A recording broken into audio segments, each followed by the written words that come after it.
Good morning everybody. आज हम अपनी क्लास में स्टार्ट करते हैं प्रस्तावना के बारे में। अभी तक हमने संविधान का इतिहास पढ़ा, संविधान को बनने की प्रक्रियाएं देखी। अब हम एंट्री करते हैं संविधान में, और संविधान की शुरुआत होती है संविधान की प्रस्तावना से। आइए प्रस्तावना को देखते हैं हम कि प्रस्तावना में क्या दिया हुआ है। देखिए, संविधान की जो प्रस्तावना है इसे उद्देशिका भी बोला जाता है। क्या बोला जाता है? उद्देशिका। यानी उद्देश्य बताती है ये। उद्देश्य किसका बताती है ये? उद्देश्य बताती है हमारे संविधान। इसे हमारे संविधान की चाबी भी बोला जाता है। संविधान की चाबी भी बोला जाता है। जैसे कोई पुस्तक होती है, उस पुस्तक की शुरुआत में लेखक परिचय दिया होता है या उस किताब के बारे में प्रीफेस दिया होता है। उसी प्रीफेस की तरह, प्रस्तावना की तरह, ये प्रस्तावना है वो एक पेज उस पूरी किताब के बारे में बताता है कि इस किताब में वास्तव में किस चीज के बारे में बात की गई है। ठीक इसी तरह संविधान के बारे में उद्देशिका या प्रस्तावना ये बताती है कि इस संविधान में क्या क्या चीजें दी गई हैं या किस बारे में हमने चर्चा की गई है। तो हम सबसे पहले प्रस्तावना को पढ़कर देखते हैं, और इस प्रस्तावना में दिया हुआ एक एक शब्द महत्वपूर्ण है। याद रखिएगा, एक एक शब्द महत्वपूर्ण है। तो उद्देश्य का प्रारंभ करते हैं। सबसे पहले हम देखें हम। सबसे पहले क्या दिखा दिया है? हम कौन? हम भारत के लोग। हम कौन? हम भारत के लोग। सबसे लास्ट में देखिए, सबसे लास्ट में आइए, बीच का पार्ट छोड़ते हैं। क्या कहते हैं हम? संविधान को अंगीकृत, अधिनियमित और आत्मार्पित करते हैं। मतलब कौन इस संविधान को अंगीकृत यानी स्वीकार करता है, अधिनियमित यानी लागू करता है, और आत्मार्पित यानी खुद की आत्मा पर अर्पित करता है? कौन करता है? हम भारत के लोग। यानी इस प्रस्तावना में कौन खुद को रिप्रेजेंट कर रहा है? हम। और हम कौन है? भारत के लोग। तो हम जो दिया हुआ है यही सत्ता का स्रोत है। सत्ता का क्या है? स्रोत है। यानी शक्ति किसके पास है? शक्ति भारत के लोगों के पास है, जनता के पास है। अब देखिए, यहां एक शब्द हमने इस्तेमाल किया है, सत्ता। तो मैं आपको बता दूं कि दो शब्द, सत्ता और शक्ति, ये इस्तेमाल किए जाते हैं, लेकिन दोनों में फर्क है। सत्ता का मतलब है ऐसी शक्ति जिसे कानूनी शक्ति प्राप्त हो। जैसे मान लीजिए किसी शहर में कोई गुंडा है, और उस गुंडे ने घोषणा कर दी कि कल शहर बंद रहेगा। कल शहर बंद रहेगा, और उसके सारे गुंडों ने मिलकर शहर को बंद कर दिया। तो हम ये कह सकते हैं कि उसके पास शक्ति है। उसके पास क्या है? शक्ति है। लेकिन कलेक्टर या सीएम, उसने एक कागज पर साइन किया और लिख दिया कि कल शहर बंद रहेगा, और अगले दिन शहर बंद रहता है। ये शक्ति है कौन सी? जिसे कानूनी शक्ति प्राप्त है, जिसे कानूनी वैधानिकता प्राप्त है। यानी कि ये क्या है? सत्ता है। यानी ऐसी शक्ति जिसे कानूनी शक्ति मिल जाए, तो वो क्या कहलाती है? सत्ता। तो मतलब सत्ता क्या होती है? लीगल होती है, कानूनी होती है, वैधानिक होती है। लेकिन शक्ति अवैधानिक भी हो सकती है, मतलब कानून के बिना भी हो सकती है, जबरदस्ती वाली। तो हम यहाँ किसकी बात कर रहे हैं? सत्ता की बात कर रहे हैं। तो सत्ता किसके पास है? भारत के लोगों के पास है। अब हम आगे बढ़ते हैं। हमने यहां समझ लिया कि यहां सत्ता यानी शक्ति किसके हाथों में है? सत्ता किसके हाथों में है? हम भारत के लोगों के हाथों में है। आगे बढ़ते हैं। हम भारत के लोग भारत को, किसको? भारत को कैसा देश बनाना चाहते हैं? एक संपूर्ण प्रभुत्व संपन्न, समाजवादी, पंथ निरपेक्ष, लोकतंत्रात्मक, गणराज्य बनाने के लिए, यानी हम भारत के लोग भारत को कैसा राज्य बनाने के लिए, संपूर्ण प्रभुत्व संपन्न, समाजवादी, पंथ निरपेक्ष, लोकतंत्रात्मक गणराज्य बनाने के लिए। यानी हमारे देश का स्वरूप कैसा होगा, यानी हमारे देश का स्वरूप कैसा होगा, ये बताता है ये लाइन। हमारे देश का स्वरूप कैसा होगा, संपूर्ण प्रभुत्व संपन्न होगा, समाजवादी होगा, पंथ निरपेक्ष होगा, लोकतंत्रात्मक होगा और गणराज्य होगा। ये तो पहली लाइन, हम भारत के लोग भारत को एक संपूर्ण प्रभुत्व संपन्न, समाजवादी, पंथ निरपेक्ष, लोकतंत्रात्मक गणराज्य बनाने के लिए। क्लियर है? आगे बढ़ते हैं। तथा उसके समस्त नागरिकों को, अब ये तो पहली लाइन में तो आया था कि हम अपने देश को कैसा बनाना चाहते हैं। अब हम जनता को क्या देना चाहते हैं, मतलब हमारा लक्ष्य क्या है। अब वो लक्ष्य क्या है, न्याय।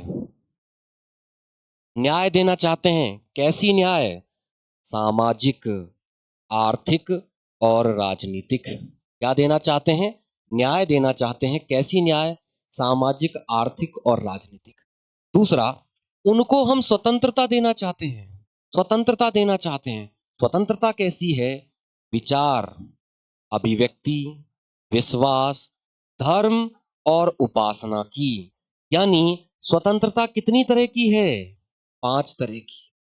स्वतंत्रता कितनी तरह की है, 5 तरह की। विचार, अभिव्यक्ति, विश्वास, धर्म और उपासना की।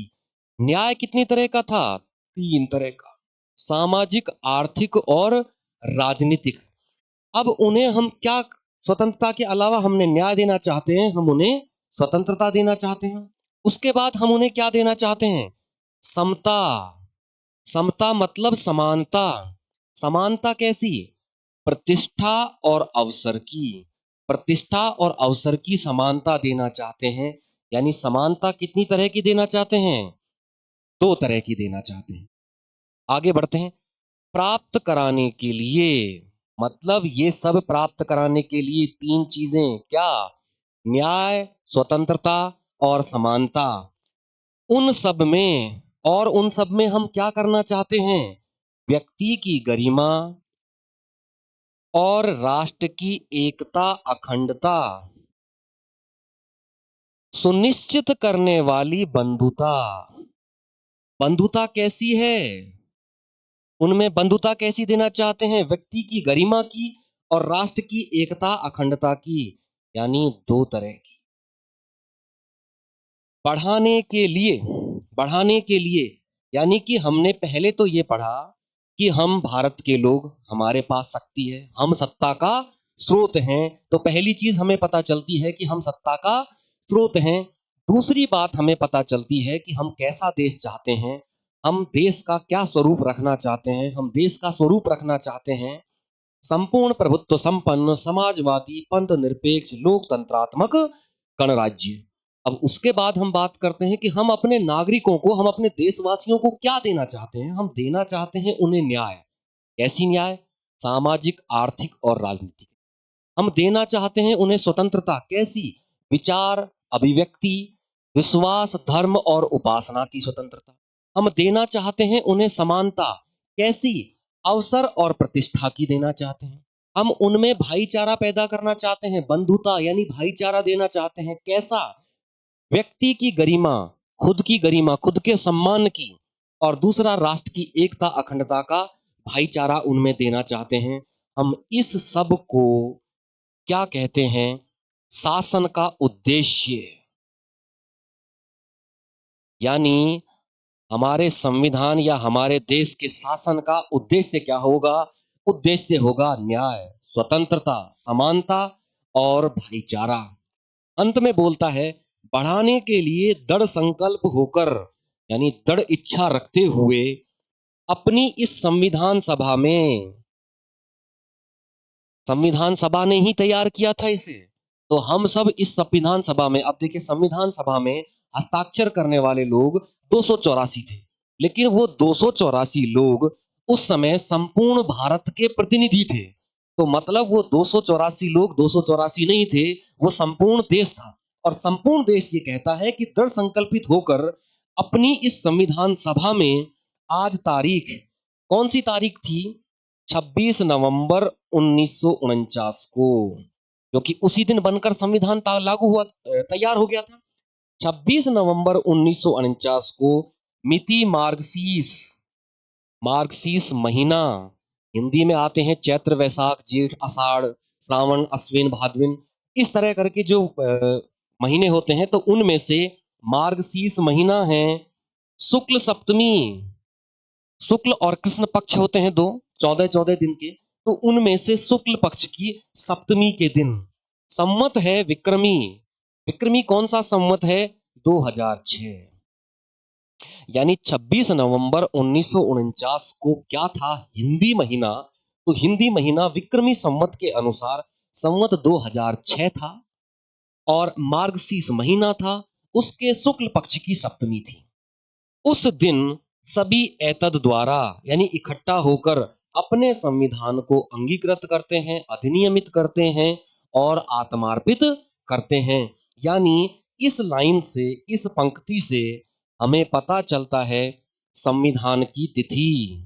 क्या पता चलता है? संविधान की तिथि। तो अब हम प्रस्तावना को फिर से समझते हैं कि प्रस्तावना क्या है? संविधान की चाबी है। और संविधान की इस चाबी से हमें चार चीजों का पता चलता है। चार चीजों का पता चलता है।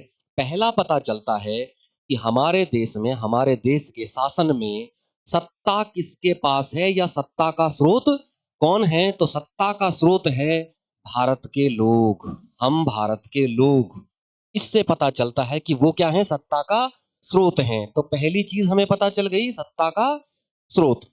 अब दूसरी चीज हमें पता चलती है कि देश का स्वरूप कैसा होगा। तो देश का स्वरूप होगा संपूर्ण प्रभुत्व संपन्न। याद रखिएगा, ये शब्द पांच शब्द हैं। पांच शब्द हैं। कुल कितने हैं? पांच शब्द। और इन पांचों शब्दों का क्रम पूछ लिया जाता है और कई बार इनमें से एक शब्द गायब कर दिया जाता है। तो याद रखिएगा, क्रम यही याद रखना है, क्रम आगे पीछे नहीं करना है। तो क्रम रहेगा संपूर्ण प्रभुत्व संपन्न, समाजवादी, पंथ निरपेक्ष, लोकतंत्रात्मक गणराज्य। मतलब हम भारत के लोग, हमारे पास सत्ता है, हम ऐसा देश का स्वरूप बनाना चाहते हैं और देश की जनता को क्या देना चाहते हैं, मतलब हमारा उद्देश्य क्या है, हमारा मकसद क्या है? हम देना चाहते हैं उन्हें न्याय। कितनी तरह का? तीन तरह का, सामाजिक, आर्थिक और राजनीतिक। हम देना चाहते हैं उन्हें स्वतंत्रता। कैसी? विचार, अभिव्यक्ति, विश्वास, धर्म और उपासना की। हम उन्हें देना चाहते हैं समता। समता मतलब समानता। कितनी तरह की? दो तरह की देना चाहते हैं। कैसी? प्रतिष्ठा की और अवसर की। यानी सबकी प्रतिष्ठा समान रहे और सबको समान अवसर मिले। साथ के साथ हम उनमें देना चाहते हैं बंधुता यानी भाईचारा। कितने तरह का? दो तरह का भाईचारा है। कैसा है? व्यक्ति की गरिमा का भाईचारा है, यानी व्यक्ति की गरिमा बनाए रखें सभी। और कैसा भाईचारा रखें कि देश की एकता और अखंडता को भी हम बनाए रखें, ये हम भाईचारा पैदा करें। तीन चीज पता चलती हैं इस तरह।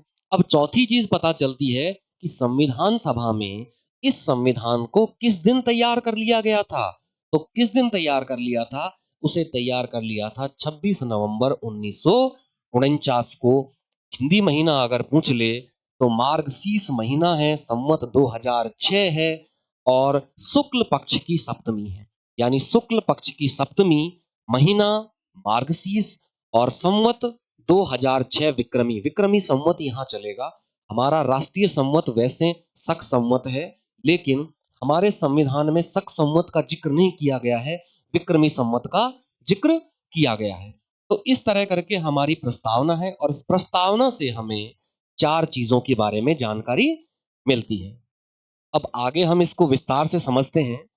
यही चीज हमने जो अभी तक पढ़ी है वही है कि अधिकार का स्रोत, या यूं कहूं कि सत्ता का स्रोत कौन है? भारत के लोग हैं। हम ये पढ़ चुके हैं, हम भारत के लोग, हमारे पास सत्ता है। दूसरी चीज है राज्य की प्रकृति कैसी होगी। राज्य की प्रकृति कैसी होगी? वही 5 शब्द, संपूर्ण प्रभुत्व संपन्न, समाजवादी, पंथ निरपेक्ष, लोकतंत्रात्मक गणराज्य। अब हमारा उद्देश्य क्या है? हमारा उद्देश्य है उन्हें न्याय देना, उन्हें स्वतंत्रता देना, उन्हें समानता देना, उनमें भाईचारा पैदा करना, और इसे अंगीकृत करने की तिथि हमें पता चलती है 26 नवंबर 1949।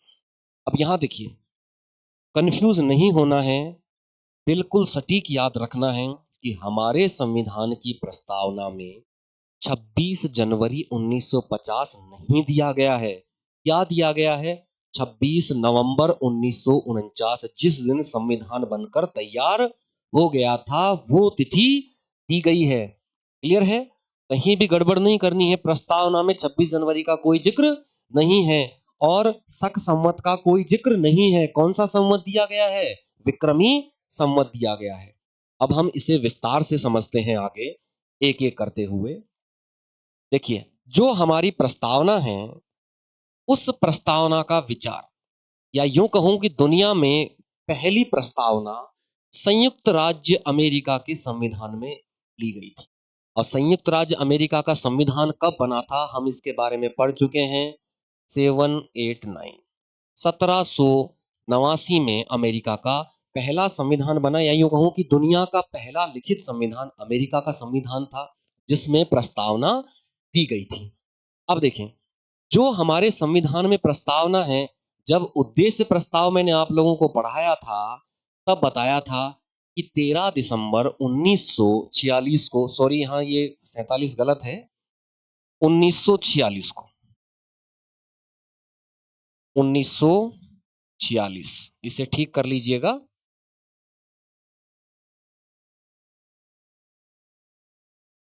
13 दिसंबर 1946 को उद्देश्य प्रस्ताव पारित किया था संविधान सभा में। किसने? जवाहरलाल नेहरू ने, जिसमें 8 अनुच्छेद थे। बाद में इस उद्देश्य प्रस्ताव को ही संशोधित कर लिया गया, और संशोधित करके इसे हमारी संविधान की प्रस्तावना बना दिया गया।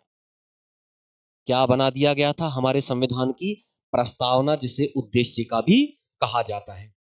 अब देखिए, हमारे संविधान की प्रस्तावना में एक बार संशोधन हुआ है। कितनी बार? मात्र एक बार संशोधन हुआ है। एग्जाम में पूछता है कि हमारे संविधान की प्रस्तावना में कितनी बार संशोधन हो गए हैं? एक बार, दो बार, शून्य बार। तो एक बार संशोधन हुआ है, और एक बार संशोधन होने पर 3 शब्द जोड़े गए थे। 3 शब्द जोड़े गए थे। शब्द कौन कौन से हैं, अब हम वो समझ लें। तो देखिए, पंथ निरपेक्ष, समाजवादी और अखंडता। पंथ निरपेक्ष, समाजवादी और अखंडता। देखिए, ये दोनों शब्द कौन से में जोड़े गए थे? ये दोनों शब्द सबसे पहले जोड़े गए हैं, आप यहां देखें, पंथ निरपेक्ष और ये रहा समाजवादी। ये दोनों किस में जोड़े गए हैं? हमारे देश के स्वरूप में। और अखंडता किस में जोड़ा गया है? अखंडता जोड़ा गया है बंधुता में। जो बंधुता क्या है? उद्देश्य है हमारे देश का, हमारे इस संविधान का, प्रस्तावना का उद्देश्य है। तो याद रखना है 3 शब्द, समाजवादी, पंथ निरपेक्ष और अखंडता। समाजवादी, पंथ निरपेक्ष और अखंडता, 3 शब्द जोड़े गए हैं। मैं आपको पिछली क्लास में भी बता चुका हूं कि जब भी 3 वर्ड हो कहीं, या 3 नाम हो, तो वो क्वेश्चन बनने की अधिकतम संभावना होती है। कोई एक शब्द नया जोड़ देगा और पूछ लेगा कि कौन सा भाग उसमें शामिल नहीं है। तो 3 शब्द जोड़े गए हैं, समाजवादी, पंथ निरपेक्ष और अखंडता। याद रखिएगा, यही मैं आपको समझा देता हूं। ये जितने भी वर्ड दिए गए हैं, ये वर्ड पूछता है कि हमारे देश का स्वरूप में कितने शब्द हैं? 5 शब्द हैं, तो पांचों का सीक्वेंस याद होना चाहिए। हमारे न्याय कितनी तरह की दी हुई है प्रस्तावना में? 3 तरह की दी हुई है, तीनों का नाम याद होना चाहिए। 5 तरह की स्वतंत्रता दी गई है, कौन कौन सी स्वतंत्रता दी गई है, वो पांचों याद होनी चाहिए। 2 तरह की समानता दी गई है, वो दोनों तरह की याद होनी चाहिए। बंधुता दी गई है 2 तरह की, तो वो दोनों तरह की बंधुता याद होनी चाहिए। इनमें से कोई एक शब्द गायब कर देगा और आपसे पूछ लेगा, या यूं पूछ लेगा कि सामाजिक न्याय सामाजिक न्याय, आर्थिक न्याय और राजनीतिक न्याय। तो 3 तरह का दे देगा। निम्न में से संविधान में से कौन-सा न्याय या प्रस्तावना में कौन-सा न्याय नहीं दिया गया है? सामाजिक, आर्थिक, राजनीतिक और उसके बाद लिख देगा व्यक्ति की गरिमा। तो अब कौन-सा है? न्याय में व्यक्ति की गरिमा नहीं है, तो इसे हम टिक कर देंगे। क्लियर है? अब आगे हम डिटेल से पढ़ें। यानी कि एक बार 42वां संविधान संशोधन हुआ। कब हुआ? 1976 में। और इसमें द्वारा 3 शब्द जोड़े गए, समाजवादी, पंथ निरपेक्ष और अखंडता। आगे बढ़ते हैं। अब हम एक-एक शब्द को समझते हैं। तो सबसे पहले संविधान का क्या स्टार्ट होता है? स्वरूप। हमारे देश का शासन का क्या है? स्वरूप। और इस स्वरूप में कितने शब्द दिए गए थे? 5। 5 शब्द दिए गए थे। कौन-कौन सा? संपूर्ण प्रभुत्व संपन्न, समाजवादी, पंथ निरपेक्ष, लोकतंत्रात्मक गणराज्य। अब उन 5 शब्दों को हम समझते हैं। संपूर्ण प्रभुत्व संपन्न का मतलब क्या होता है? मतलब होता है कि हमारा देश उसमें संपूर्ण प्रभुत्व है, यानी कि संपूर्ण शक्ति खुद में निहित है, यानी कि ये स्वतंत्र है। किस तरह के लिए? बाहरी और भीतरी दोनों तरह से स्वतंत्र है। किस चीज के लिए? निर्णय लेने के लिए। निर्णय लेने के लिए, यानी कि हमारा देश पूरी तरह से आत्म अंदरूनी शक्ति से पूर्ण है। मतलब ना ही किसी बाहरी शक्ति से प्रभावित है। यानी ऐसा नहीं है कि कोई दूसरा देश ने ये बोल दिया कि भारत में ये नीति बनाओ और भारत वो नीति बनाए। यानी या ऐसा नहीं है कि देश के अंदर कोई ऐसा बोल दे कि ये करो और वो करना पड़े। मतलब हमारा देश बाहरी और भीतरी किसी भी दबाव में नहीं है और वो पूरी तरह से स्वतंत्र है कोई भी निर्णय लेने के लिए। इसे हम कहेंगे संपूर्ण प्रभुत्व संपन्न, यानी सारा प्रभुत्व संपन्न है भारत। दूसरा आता है समाजवादी।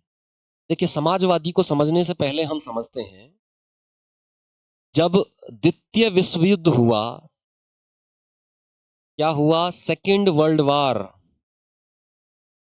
विश्व युद्ध हुआ।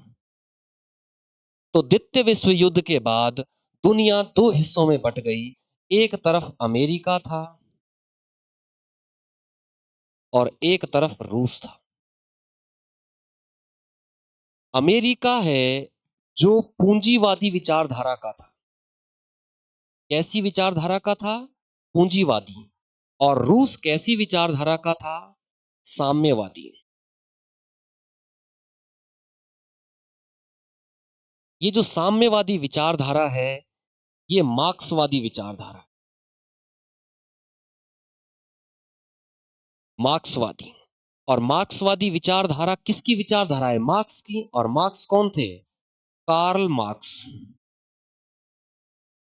कार्ल मार्क्स एक व्यक्ति थे। उन्होंने एक विचारधारा दी, मार्क्सवादी विचारधारा कही जाती थी। वही मार्क्सवादी विचारधारा है साम्यवादी का रूप। कार्ल मार्क्स की 2 पुस्तकें महत्वपूर्ण हैं। एक है दास कैपिटल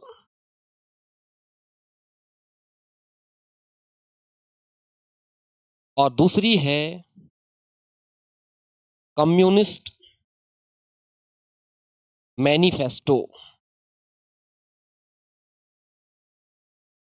कम्युनिस्ट मैनिफेस्टो। ये कम्युनिस्ट मैनिफेस्टो 1848 में लिखी थी। और दास कैपिटल है जो 3 सीरीज में आई थी, जो 1867 से लेकर 1894 तक 3 अलग अलग सीरीज में आई थी। ये बहुत एग्जाम में पूछी जाती हैं कि कार्ल मार्क्स ने कौन कौन सी पुस्तकें फेमस हैं उनकी। तो दास कैपिटल ये 3 सीरीज की थी। और दूसरा कम्युनिस्ट मैनिफेस्टो। कम्युनिस्ट यानी साम्यवादी। अब हम समझते हैं कि पूंजीवादी और साम्यवादी में क्या अंतर है। देखिए, पूंजीवादी विचारधारा ये कहती है कि जो देश है, देश की सरकार है, उसका काम होना चाहिए सिर्फ जनता से टैक्स लेना। जनता से टैक्स लेना और टैक्स लेकर जनता को सुविधाएं देना। मतलब कानून व्यवस्था बनाकर रखना, सड़क देना, पुल देना, चिकित्सा की व्यवस्था करना, शिक्षा की व्यवस्था करना। लेकिन सरकार का काम ये नहीं है कि सरकार उत्पादन करे, मतलब फैक्ट्रियां लगाए। तो फैक्ट्रियों का विचार क्या है कि ये सारी चीजें, निजी काम जो है, प्रोडक्शन के जो काम है, वो प्राइवेट सेक्टर के ही होने चाहिए। मतलब जनता खुद फैक्ट्री लगाए, कुछ भी करे, बस वो टैक्स दे और टैक्स के साथ कानूनों का पालन करे। तो उसे कहेंगे पूंजीवादी विचारधारा। मतलब प्राइवेट सेक्टर की बात करता है। कैसे बात करता है? किस सेक्टर की? प्राइवेट सेक्टर की बात। प्राइवेट को हिंदी में क्या कहेंगे? निजी। तो निजी क्षेत्र की बात करता है। दूसरी तरफ साम्यवादी विचारधारा है। साम्यवादी विचारधारा क्या कहती है? साम्य मतलब बराबर, मतलब सब कुछ जनता का नहीं, सब कुछ सरकार का होना चाहिए और सरकार सबको बराबर बांटे, मतलब सबको बराबर रखे, जिससे कोई ना अमीर हो ना गरीब हो। पूंजीवादी में क्या होगा कि कोई आदमी बहुत अमीर हो जाएगा और कोई बहुत गरीब हो जाएगा। और जबकि साम्यवादी में क्या है? सब समान रहे। और इसी वजह से साम्यवादी विचारधारा की वजह से यहां पर 1917 में रूस में क्रांति हुई थी। इसी विचारधारा की वजह से 1949 में चीन में क्रांति हुई थी। क्लियर है? साम्यवादी विचारधारा की वजह से ही रूस में 1917 की क्रांति हुई और चीन में 1949 की क्रांति। तो मतलब ये क्या कहता है? ये कहता है सरकारी क्षेत्र की, मतलब सब कुछ सरकार का होना चाहिए, जनता का कुछ ना हो। मतलब फैक्ट्रियां भी सरकार लगाए, जनता को बैल, ट्रैक्टर, खाद, बीज सब सरकार दे, जनता उस खेत में काम करे और उसके बदले में उसे मेहनताना मिले। अब देखिए, भारत में 1955 में कांग्रेस का एक सम्मेलन हुआ अवाड़ी में, जिसे क्या बोलते हैं? अवाड़ी सम्मेलन। और इस अवाड़ी सम्मेलन में ये डिसाइड किया गया, ये तय किया गया कि भारत का लक्ष्य कैसा होना चाहिए? समाजवादी। समाजवादी का मतलब है इन दोनों क्षेत्रों का मिला जुला रूप, इन दोनों क्षेत्रों का मिला जुला रूप होना चाहिए। मतलब प्राइवेट सेक्टर भी हो और गवर्नमेंट सेक्टर भी हो। तो अब आप भारत में देखेंगे कि स्कूल प्राइवेट भी मिलेंगी, गवर्नमेंट भी मिलेंगी, फैक्ट्रियां प्राइवेट भी मिलेंगी, गवर्नमेंट भी मिलेंगी, बैंक प्राइवेट भी मिलेंगे, गवर्नमेंट भी मिलेंगे, प्रॉपर्टी प्राइवेट भी मिलेगी, गवर्नमेंट भी मिलेगी। मतलब समाजवादी का मतलब क्या है? पूंजीवाद और साम्यवाद, दोनों रूप जहां अवेलेबल हो, दोनों रूप जहां उपस्थित हो, उसे क्या बोलते हैं? समाजवादी विचारधारा। और भारत ने समाजवादी विचारधारा का लक्ष्य कब रखा? 1955 के अवाड़ी सम्मेलन में। और उसके बाद इसे प्रस्तावना में कब जगह दी? 42वें संविधान संशोधन द्वारा 1976 में। हमने पढ़ चुके हैं कि 3 शब्द जोड़े थे। कौन कौन से शब्द जोड़े थे? समाजवादी, पंथ निरपेक्ष और अखंडता। तो उन्हीं में से एक शब्द है समाजवादी। तो यानी कि हमारी सरकार ने या कांग्रेस ने, उस समय कांग्रेस की ही गवर्नमेंट हुआ करती थी, तो कांग्रेस ही सरकार हुआ करती थी, या यूं कहूं कि सरकार ही कांग्रेस हुआ करती थी। तो 1955 में अवाड़ी सम्मेलन में तय किया गया कि हमारे देश का लक्ष्य क्या होगा? समाजवादी होगा। मतलब पूंजीवादी और साम्यवादी दोनों का मिला जुला रूप होगा। बाद में इसे प्रस्तावना में जगह दी 1976। तो क्लियर हो गया समाजवादी क्या चीज है? समाजवादी है जहां प्राइवेट सेक्टर भी रहे और जहां गवर्नमेंट सेक्टर भी रहे। लेकिन हमारा जब देश आजाद हुआ, तो आजाद होने के साथ साथ शुरुआत में कोशिश की गई कि गवर्नमेंट सेक्टर ज्यादा रहे, गवर्नमेंट सेक्टर ज्यादा रहे। गवर्नमेंट सेक्टर ज्यादा रहने का कारण क्या डिसाइड किया गया था? कि देश में इतनी गरीबी थी कि लोगों के पास तन ढकने के लिए कपड़ा नहीं था, तो गवर्नमेंट कंपनी ही कपड़ा बनाती थी। आपने देखा होगा कि राशन कार्ड से चीनी मिलती थी, साबुन मिलते थे, केरोसिन यानी मिट्टी का तेल मिलता था। उससे पहले कपड़े भी मिला करते थे, साबुन भी मिला करता था। तो मतलब प्राइवेट आम आदमी इतना गरीब था कि वो ये चीजें बाजार से नहीं खरीद सकता था महंगे दाम में। तो जनता को सरकार प्रोवाइड कराती थी, उपलब्ध कराती थी राशन कार्ड के द्वारा। तो अब लेकिन दिक्कत क्या आई, सरकारी कर्मचारी है, साबुन बनाने की फैक्ट्री में लगा हुआ है, उसे पता है कि सैलरी तो उतनी ही मिलनी है। अब वो क्या करेगा कि उसमें कास्टिक सोडा ज्यादा डाले या कम डाले। अब ज्यादा डालेगा तो लोगों के कपड़े फट जाएंगे, तो उसे कोई फर्क नहीं पड़ रहा। यानी यूं कहूं कि क्वालिटी प्रभावित होने लगी, गुणवत्ता वस्तु की प्रभावित होने लगी, और इस वजह से धीरे धीरे सरकारी क्षेत्र है जो गिरने लगा। और बाद में आपको याद होगा कि 1991 में 1991 में ऐसी स्थिति उत्पन्न हो गई थी भारत में कि भारत के पास व्यापार करने के लिए धन नहीं बचा था। तो भारत ने अपना सोना गिरवी रखा था। कहां पर? अमेरिका में, विश्व बैंक के पास गिरवी रखा। तो गिरवी रखने के बदले में भारत को एलपीजी की नीतियों का पालन करना पड़ा था। कौन सी? एलपीजी।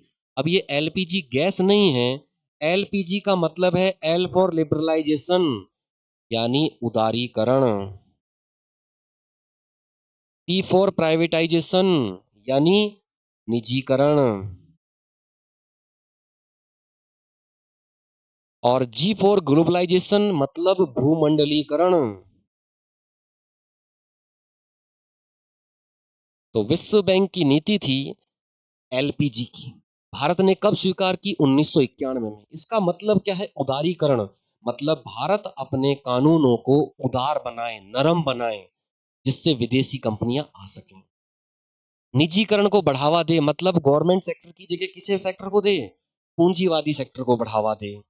भूमंडलीकरण, भूमंडलीकरण मतलब वैश्वीकरण, मतलब पूरे विश्व को एक गांव समझा जाए। मतलब ऐसा हो कि बॉर्डर खोल दिए जाएं और सभी एक दूसरे के पास आ जा सकें, ऐसी बाधाएं ना रहें, आ जा सकें, ऐसी स्वतंत्रता हो। तो एलपीजी की नीतियां। तो अब हम यहाँ क्या समझे? समाजवादी से हम क्या समझे? समाजवादी ऐसी विचारधारा है जो पूंजीवादी और साम्यवादी का बीच का रूप है। मतलब प्राइवेट और निजी दोनों क्षेत्र मौजूद रहे। भारत में कांग्रेस ने अवाड़ी सम्मेलन में 1955 में समाजवादी विचारधारा को स्वीकार किया था। इसे प्रस्तावना में 42वें संविधान संशोधन द्वारा 1976 में जगह दी थी। और बाद में भारत ने एलपीजी की नीतियां अपना ली। और एलपीजी की नीतियां अपना ली जिसमें क्या था? निजीकरण था। यानी अब हमारा देश साम्यवाद से ज्यादा झुकाव किसकी तरफ रखता है? पूंजीवाद की तरफ रखने लग गया। आगे बढ़ते हैं, दो शब्द हम पढ़ चुके हैं। अब हम पढ़ते हैं तीसरा शब्द, पंथ निरपेक्ष। याद रखिएगा, यहां पर दो शब्द आपको मिलेंगे, पंथ निरपेक्ष और दूसरा है धर्म निरपेक्ष।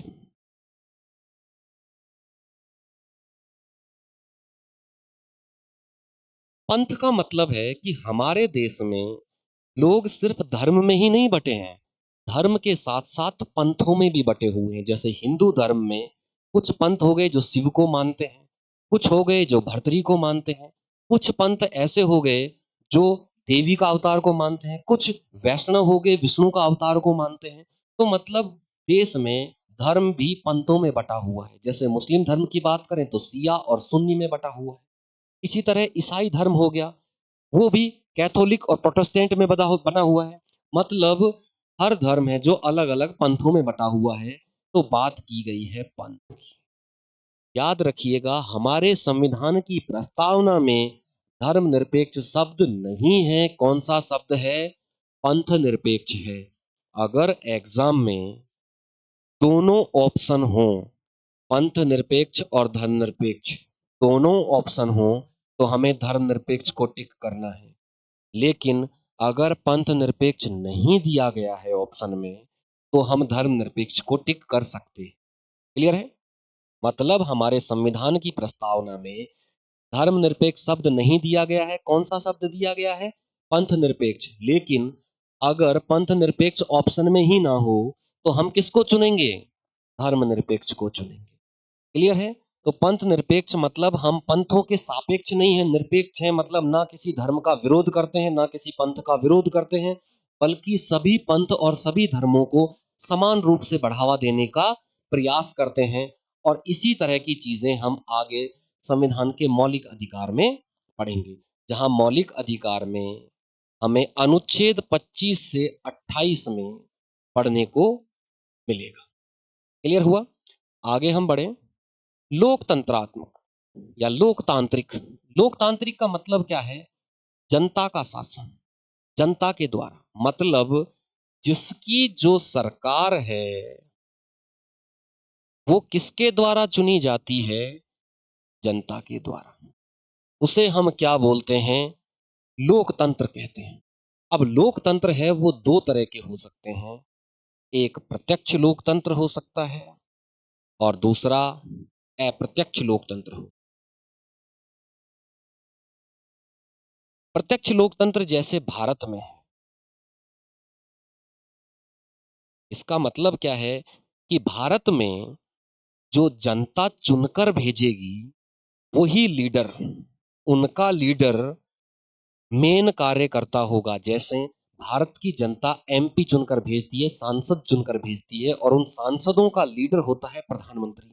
तो प्रधानमंत्री वास्तविक कार्यकर्ता होता है, ना कि राष्ट्रपति। अब हम देखें, इस तरह का अप्रत्यक्ष मिलता है अमेरिका में। कहां मिलता है? अमेरिका में। यहां पर कैसा है कि जनता चुनकर भेजती है प्रतिनिधि, उनका लीडर राष्ट्रपति होता है, लेकिन राष्ट्रपति है जो पूरी तरह से जवाबदेही नहीं होता है, या यूं कहूं कि जो विधायिका और कार्यपालिका, ये हम डिटेल से पढ़ेंगे कि क्या विधायिका होती है, क्या कार्यपालिका होती है। तो कार्यपालिका है जो राष्ट्रपति के प्रति जवाबदेही होती है, विधायिका के प्रति जवाबदेही नहीं होती है। विधायिका का मतलब समझो जैसे संसद, और कार्यपालिका का मतलब ऐसे समझो जैसे सरकार। तो सरकार वहां राष्ट्रपति के प्रति जिम्मेदार होती है, ना कि संसद के प्रति। जबकि भारत में जो सरकार है वो संसद के प्रति जवाबदेही होती है, प्रधानमंत्री के प्रति जवाबदेही नहीं होती। क्लियर है? इस तरह का लोकतांत्रिक व्यवस्था है। दूसरा बात है गणतंत्र। तो गणतंत्र का मतलब क्या होता है? जिस देश का टॉप हेड यानी प्रमुख, यानी राष्ट्र प्रमुख, और हमारे राष्ट्र का प्रमुख कौन है? राष्ट्रपति। यानी जिस देश का राष्ट्र प्रमुख वंशानुगत ना हो, वंशानुगत ना हो मतलब जो जन्म के आधार पर तय ना हो। मतलब ऐसा नहीं हो कि एक बार राष्ट्रपति बन गया, अगली बार उसी के परिवार से कोई दूसरा बनेगा, तीसरा उसके परिवार से बनेगा, या उसका बच्चा बनेगा, बेटा बनेगा। तो इसका मतलब ये है कि राष्ट्रपति वंशानुगत नहीं है, बल्कि चुनाव द्वारा जाते हैं। अब चुनाव ये प्रत्यक्ष भी हो सकता है और अप्रत्यक्ष भी हो सकता है। दूसरी बात होती है कि प्रत्येक व्यक्ति को, प्रत्येक व्यक्ति को अधिकार है इस पद तक पहुंचने का। मतलब हर व्यक्ति को समान अवसर प्रदान है। कहां तक पहुंचने के? उस राष्ट्र प्रमुख तक बनने तक। मतलब नीचे के पद तो हैं ही, सबसे ऊपर के पद तक भी कोई भी व्यक्ति पहुंच सकता है। ये ऐसा प्रावधान किया गया है। इसका मतलब है गणतंत्र है। इसका मतलब क्या है? गणतंत्र है मतलब देश का जो प्रमुख है वो वंशानुगत नहीं है, चुनाव द्वारा आता है, और हर व्यक्ति उस पद तक पहुंच सकता है। इसे क्या कहेंगे हम? गणतंत्र कहेंगे। और गणतंत्र का विचार हमने कहां से लिया था? फ्रांस से लिया। आगे बढ़ते हैं हम। न्याय। अब देखिए, इससे पीछे हमने पांचों शब्द पूरे कर लिए हैं। पांच शब्द कौन से थे? जो हमारी प्रस्तावना में बताते हैं कि राज्य का स्वरूप क्या होगा। तो राज्य का स्वरूप बताने वाले पांच शब्द हैं: संपूर्ण प्रभुत्व संपन्न, समाजवादी, अंध निरपेक्ष, लोकतंत्रात्मक, गणराज्य। वो पांचों शब्द पूरे हो गए हैं यहाँ पर। अब हम आगे बढ़ते हैं कि हमारे शासन का उद्देश्य क्या है। शासन का उद्देश्य क्या है, और उस उद्देश्य में अलग अलग शब्द आते हैं। तो सबसे पहले आता है न्याय। तो न्याय कितनी तरह की? तीन तरह की न्याय की बात करें। तीन तरह की। कौन कौन सी? सामाजिक न्याय, मतलब समाज में सभी को समान न्याय प्राप्त हो, ऐसा नहीं हो कि कोई पिछड़ी जाति का है या समाज में विकास में पीछे छूट गया है, उसे बराबर अवसर ना मिले, उसे न्याय ना मिले, बल्कि सभी को बराबर न्याय मिले। मतलब किसी की सामाजिक हैसियत के आधार पर न्याय तय ना हो, बल्कि न्याय सबके लिए समान हो। दूसरा, आर्थिक, किसी की आर्थिक स्थिति के आधार पर न्याय तय ना हो कि अमीर है तो उसे न्याय अच्छा मिले और गरीब है तो उसे न्याय ना मिले। तो मतलब आर्थिक स्थिति पर भी न्याय तय नहीं करेगा। और अगली चीज है राजनीतिक न्याय। मतलब राजनीतिक न्याय सबको मिले, मतलब सभी चुनाव लड़ सकते हैं, सभी मतदान कर सकते हैं, राजनीतिक रूप में किसी भी तरह से लोग भाग ले सकते हैं। इसकी वजह से जात पात धन दौलत का भेद ना पैदा हो।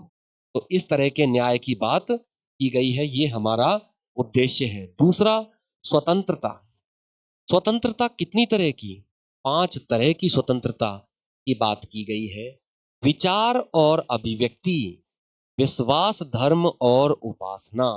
तो देखिए, विचार और अभिव्यक्ति को हम अनुच्छेद 19 में पढ़ेंगे। अनुच्छेद किस में पढ़ेंगे? 19 में पढ़ेंगे। विश्वास, धर्म और उपासना को हम अनुच्छेद 25 में पढ़ेंगे। अनुच्छेद किस में पढ़ेंगे? 25 में पढ़ेंगे। और ये दोनों के दोनों ही मौलिक अधिकारों में शामिल हैं। किसमें शामिल हैं? मौलिक अधिकारों में। आगे जब हम मौलिक अधिकार पढ़ेंगे तब हम इनके बारे में पढ़ेंगे। विचार का मतलब है कोई आदमी अपने विचार रखे। अभिव्यक्त करने का मतलब है कि वो आदमी बोले नहीं, बल्कि अपनी बात अभिव्यक्त करे। मतलब जैसे मैं किसी का विरोध कर रहा हूं तो मैंने काला झंडा ले लिया, मैं शांति चाहता हूं तो मैंने सफेद झंडा ले लिया, अगर मैं किसी को मना करना चाहता हूं तो मैंने आंख निकाल कर दी। इस तरह करके मतलब बिना बोले किसी माध्यम से अपनी बात को व्यक्त करना क्या कहलाता है? अभिव्यक्त करना।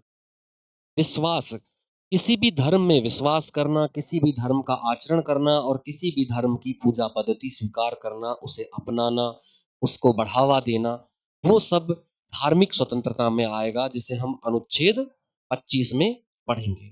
तो स्वतंत्रता कितनी तरह की दी गई है? 5 तरह की दी।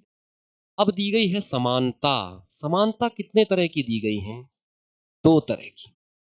कौन कौन सी समानता? प्रतिष्ठा, मतलब सभी की समान प्रतिष्ठा रहेगी। मतलब ऐसा नहीं है कि जैसे पहले होता था कि महाराज आ रहे हैं, ठाकुर आ रहे हैं या राजा आ रहे हैं तो उन्हें 21 तोपों की सलामी ठोक दी। अब ऐसा नहीं होगा। आम आदमी को भी उतनी ही प्रतिष्ठा मिलेगी जितनी कि बड़े सम्मानित लोगों को या बड़े धन दौलतमंद लोगों को मिलेगी। हालांकि प्रैक्टिकली ऐसा नहीं होता है, लेकिन हमें तो संविधान के अनुसार पढ़ना है। दूसरा, अवसर की समानता, यानी सभी को समान अवसर मिलेंगे। अब वो चाहे राजनीतिक क्षेत्र में जाने के हों, चाहे सरकारी नौकरियों में जाने के हों, किसी भी क्षेत्र के लिए सभी को समान अवसर मिलेंगे। ये अलग बात है कि हर क्षेत्र में जाने के लिए कुछ योग्यता चाहिए होती है, वो योग्यता अलग चीज है, लेकिन अवसर समान मिलेंगे। जैसे किसी जॉब के लिए ग्रेजुएशन होना जरूरी है तो ग्रेजुएशन उसकी योग्यता है, लेकिन जाने के सबको चांस है। यानी आप भी ग्रेजुएट कीजिए और आप भी उस जॉब में जा सकते हैं। तो मतलब प्रतिष्ठा और अवसर दोनों की समानता की बात की गई है। अब की गई है बंधुता। बंधुता मतलब भाईचारा।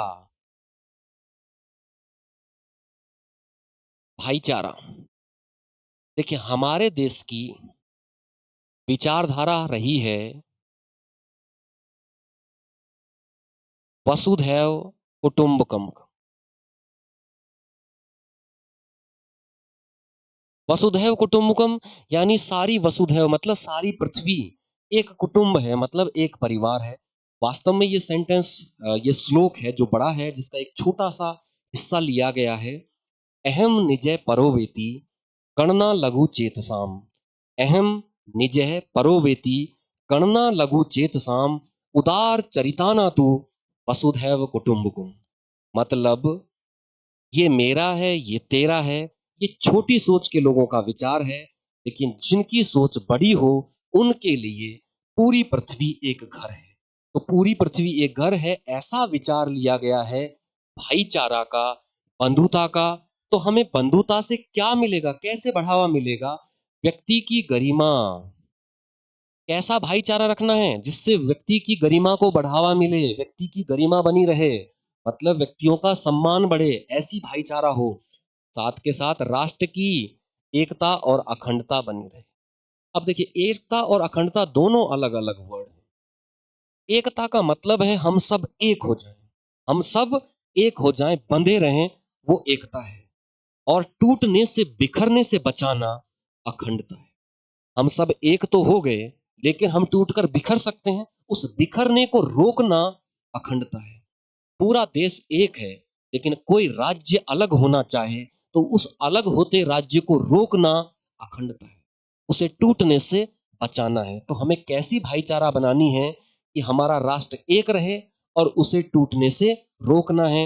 और यही अखंडता शब्द है जो 42वें संविधान संशोधन द्वारा 1976 में जोड़ा गया था। क्लियर है? बंधुता हो गया यहां पर।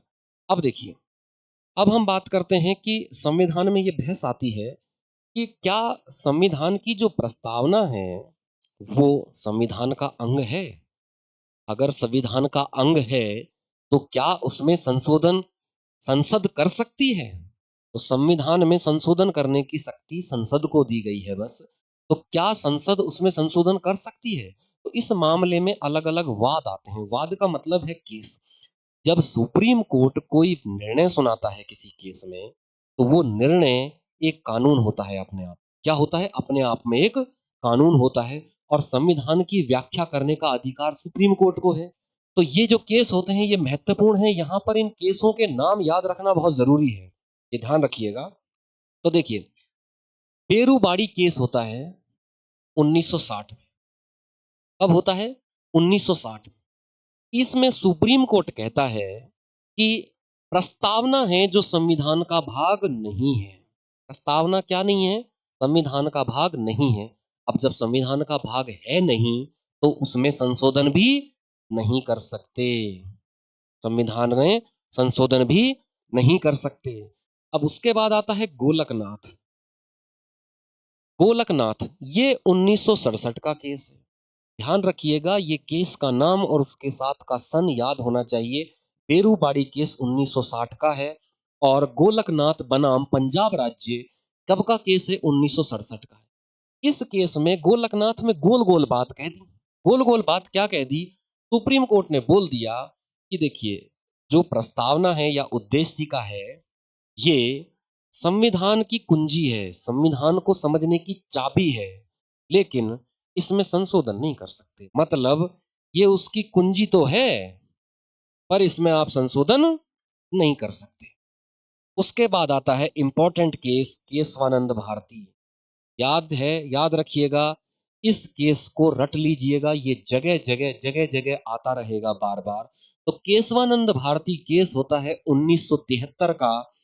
और इस केस में सुप्रीम कोर्ट कहता है कि प्रस्तावना संविधान का भाग है और संविधान का भाग है तो इसमें संशोधन भी किया जा सकता है। लेकिन लेकिन यहां पर एक शर्त डाल देता है सुप्रीम कोर्ट, मूल ढांचा। यानी कि संसद है वो संविधान में और इस प्रस्तावना में, उद्देशिका में संशोधन तो कर सकती है, लेकिन उसके मूल ढांचे को नहीं बदल सकती। मूल ढांचा समझिए, जैसे किसी मकान के पिलर होते हैं। मतलब हमारे संविधान में उद्देशिका में लिखा हुआ है लोकतंत्र, लोकतांत्रिक राज्य।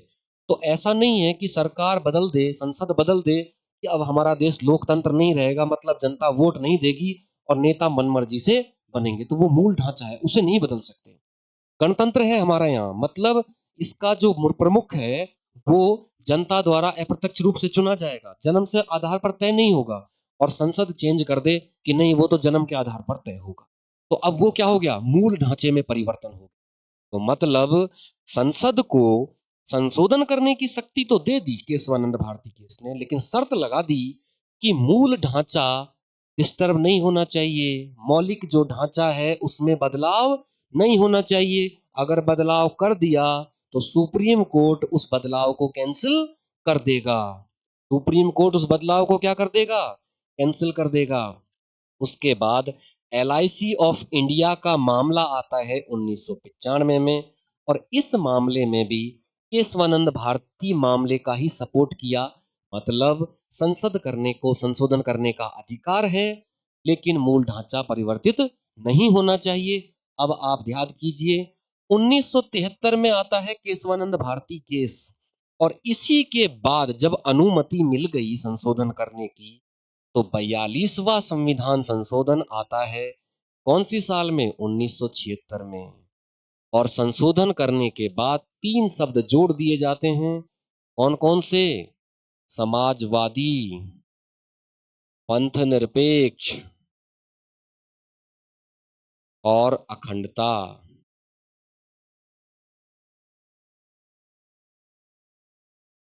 क्लियर है? केशवानंद भारती 73 में हुआ, उसके 3 साल बाद 42वां संविधान संशोधन 1976 में होता है, और प्रस्तावना में 3 शब्द जोड़ दिए जाते हैं। तो हमारे संविधान की प्रस्तावना में या उद्देशिका में सिर्फ एक बार संशोधन होता है, और उस एक बार संशोधन में 3 शब्द जोड़े जाते हैं। ये हमारे संविधान की कुंजी है। मतलब हमारे संविधान के 4 चीजों को बताती है। क्या बताती है? कि सत्ता का स्रोत कौन है? जनता है। हमारे शासन का क्या प्रकार है? समाजवादी, पंथ निरपेक्ष, लोकतंत्रात्मक गणराज्य है। हमारे शासन के इस लक्ष्य का, इसका लक्ष्य क्या है? इसका उद्देश्य क्या है? तो क्या न्याय है, स्वतंत्रता है, समानता है और बंधुता है। इसके अलावा हमारा संविधान किस तिथि को तैयार हो गया था? तो 26 नवंबर 1949 की बात की गई है। इस तरह करके हमारे संविधान की प्रस्तावना है वो समाप्त होती है। नेक्स्ट क्लास में हम पढ़ेंगे संघ और उसका क्षेत्र, यानी संविधान का भाग पहला। अभी हमने एक किताब यानी संविधान की किताब का प्रीफेस यानी प्रस्तावना या उद्देश्य का पहला चैप्टर पढ़ा, मतलब पहला पन्ना पढ़ा। अब हम संविधान का एक एक भाग आगे पढ़ेंगे। क्लियर है? Thank you everybody. Thank you.